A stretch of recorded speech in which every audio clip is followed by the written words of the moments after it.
Hello and good morning. Once again, welcome to all of you on APS classes. And today I'm going to discuss the sum problem of NCERT exercise 5.3, that is arithmetic progression, sum of first n terms of an AP.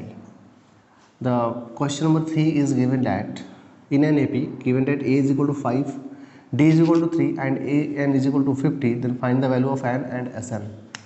यहाँ पर जो आपको problem solve करने हैं, बारी बारी से मैं क्वेश्चन को सॉल्व कराऊंगा।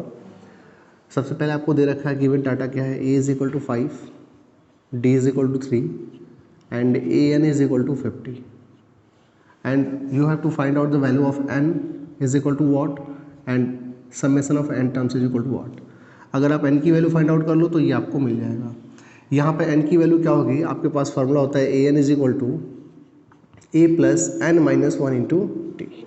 ओके, तो an की वैल्यू दे रखा है 50, a की वैल्यू दे रखा है 5 प्लस n की वैल्यू फाइंड आउट करनी है और d की वैल्यू दे रखा है 3। अगर आप इसको सॉल्व करते हो तो यहाँ से 5 को इधर लेके आओ तो 50 minus 5 is equal to n minus 1 into 3, here 45 n minus 1 into 3 and n minus 1 is equal to 45 by 3, that is 15. n is equal to what, 15 plus 1 means n is equal to 16। आपके पास n की value 16 आ गई।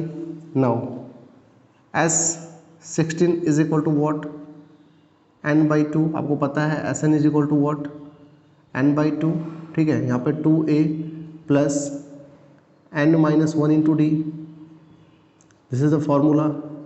या फिर आप ऐसे use करते हो S N is equal to n by 2 a plus A N मतलब l।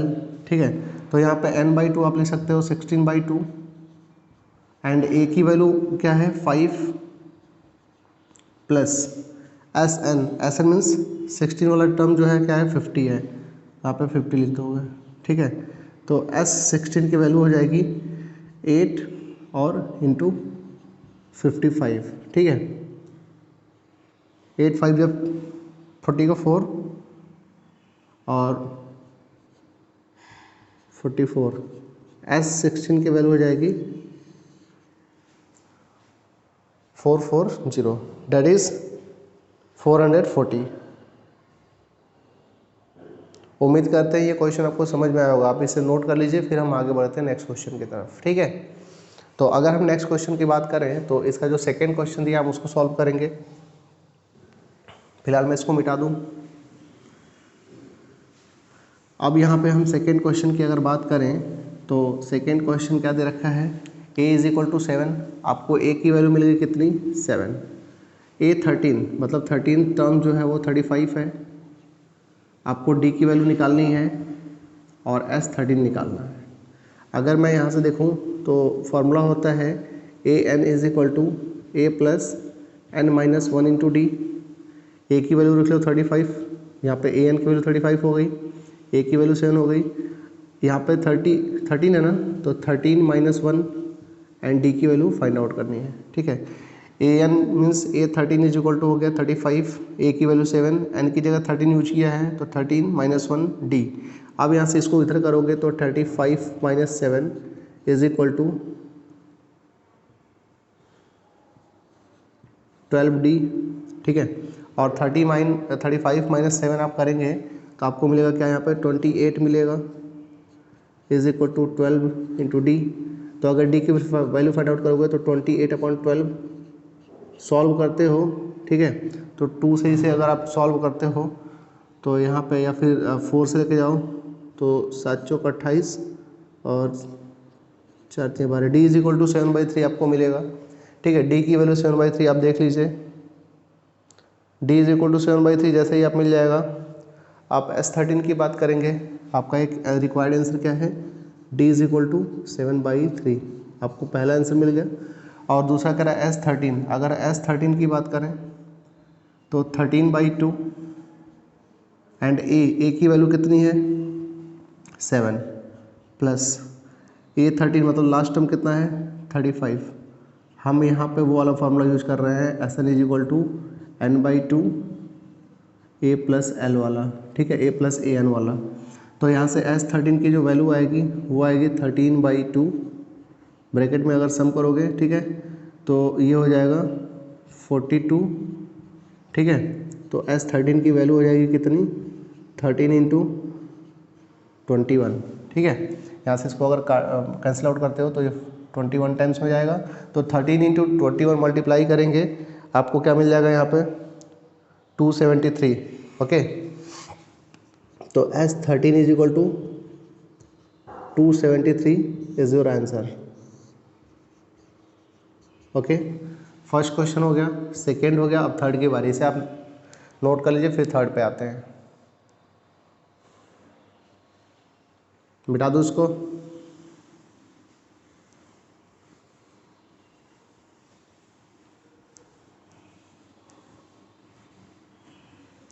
अब देखो यहाँ पे क्या दे रखा है थर्ड क्वेश्चन में, A12 = 37, okay, and D = 3। Find, आपको फाइंड क्या करना है, A, ठीक है, एंड S12। तो आपको पता है फॉर्मूला क्या होता है, AN = होता है A + n - 1 × D। अगर मैं A12 की बात करूँ तो यहाँ पर मैं A12 लिखूँ, A लिखूँ प्लस 12 - 1 × D लिखूँ। A12 की वैल्यू 37 है, मैंने लिखा 37। A की वैल्यू निकालनी है, ओके, 12 - 1 दैट इज़ 11, ठीक है, और D की वैल्यू 3 रखी है, तो 11 3 33, तो 37 - 33 अगर मैं कर दूं तो A की वैल्यू मिल जाएगी, इम्प्लाइज करेगा A = 4, ठीक है, A = 4 मिल गया। अब अगर मैं S12 की बात करूं तो आपको पता है 12/2, एंड A की वैल्यू कितनी मिली है 4, एंड प्लस 12, A12 की वैल्यू कितनी है 37, तो ये हो जाएगा 6, एंड ब्रैकेट में 41, 6 1 = 6, 246 is the answer for this particular question, okay. I think आपको क्वेश्चन समझ में आ रहे होंगे, नोट कर लीजिए इसको भी, ठीक है, प्रॉपर दिख रहा है।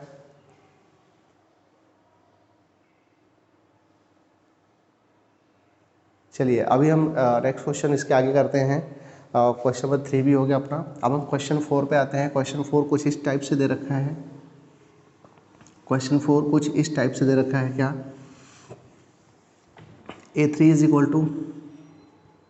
15 एंड S10 = 125। आपको D की वैल्यू बतानी है एंड A10 बताना है, ठीक है। A10 क्या होगा, मतलब 10th टर्म क्या होगा। आपको थर्ड टर्म दे रखा है, ठीक है। अगर थर्ड टर्म दे रखा है तो आपको पता है AN = क्या होता है, A + n - 1 × D। अगर आपको A3 की वैल्यू पता है तो A प्लस यहाँ पे जो 3 - 1 और इंटू में D कर लेंगे, तो A3 की वैल्यू मिल जाएगी A + 2D। आपको D नहीं पता है, A3 बस पता है, ठीक है, और A10 फाइंड आउट करना है। आपको S10 की वैल्यू दे रही है 125 दे रही है, तो आप इन दोनों गिवन डाटा से कुछ क्वेश्चन पर्टिकुलर इक्वेशन टाइप का बनेगा, फिर इसको सॉल्व करेंगे। तो A3 की वैल्यू ये मिल गई 15, तो यहाँ पे लिखेंगे 15 और यहाँ पे A + 2D, ठीक है। ये जो गिवन इन्फॉर्मेशन है यहाँ से यहाँ तक पहुँच गए, आपको एक इक्वेशन मिला। इसके आगे S10 को, इसके आगे जो है आप S10 को लेके चलेंगे तो फिर आपको एक इक्वेशन मिलेगा। तो अगर हम S10 की बात करें तो S10 को लिख सकते हैं 10/2, यहाँ पे 2A + 10 - 1 × D, ऐसे लिख सकते हैं, ठीक है। आपको D को फाइंड आउट करना है, तो D में 2 इक्वेशन मिल जाए तो बात बन जाएगी। तो यहाँ पर अगर S10 की बात करें तो ये 125 है और ये 5 हो जाएगा, यहाँ पे 2 टाइम्स ऑफ ये हो जाएगा, प्लस ये जो है 10 - 1 दैट इज़ 9D, ठीक है। अगर 5 से इसको हम डिवाइड करते हैं तो 25 मिलेगा, 25 5 × 125, यहाँ पे 2A + 9D। आपके पास 2 इक्वेशन है, एक इक्वेशन ये है, एक इक्वेशन ये है। इन दोनों के हेल्प से आप वैल्यू फाइंड आउट कर सकते हैं। तो अगर मैं लेके चलूँ क्या, अगर मैं यहाँ से लेके चलूँ A + 2D = हमने 5 कर लिया, ठीक है, और यहाँ पर 2A + 9D, यहाँ पे क्या है 2a plus 9d is equal to 25 है, ठीक है। ये इक्वेशन 2 है और ये इक्वेशन 1 है। अब दोनों के हेल्प से आपको ए एंड डी की वैल्यू फाइंड आउट करनी है, तो एक काम करते हैं, इस पूरे इक्वेशन में 2 का मल्टीप्लाई कर देते हैं। जैसे ही 2 का मल्टीप्लाई करेंगे तो यहाँ पे लिखते हैं 2a plus 4d is equal to 10।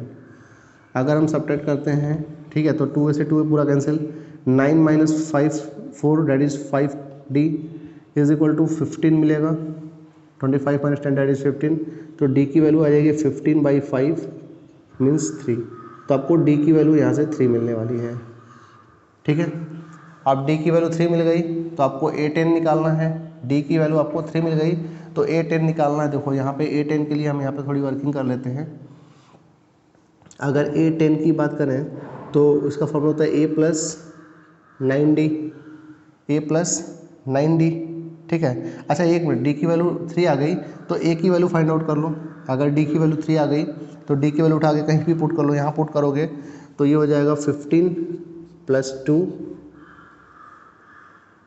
15 is equal to a plus 2 into D की वैल्यू 3 है, 2 से 6, तो a की वैल्यू हो जाएगी 15 माइनस 6, ठीक है। तो कितना वैल्यू आ जाएगा यहाँ पे, a की वैल्यू आ जाएगी 9, इम्प्लाइज करेगा a इज इक्वल टू 9। तो आपको d की वैल्यू मिल गई 3 और a की वैल्यू मिल गई 9, तो आप a10 की वैल्यू फाइंड आउट कर सकते हो।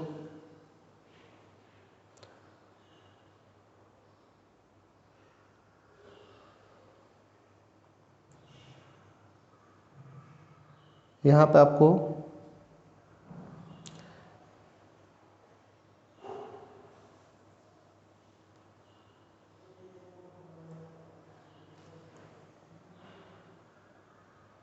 डी की वैल्यू आपको यहाँ पे क्या मिल गई,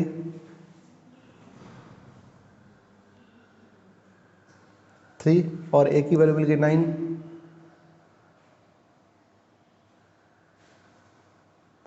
तो अब आप यहाँ से जो है a10 फाइंड आउट करोगे तो a10 की जो वैल्यू मिलने वाली है आपको वो क्या मिलेगी, a प्लस 9d, ठीक है।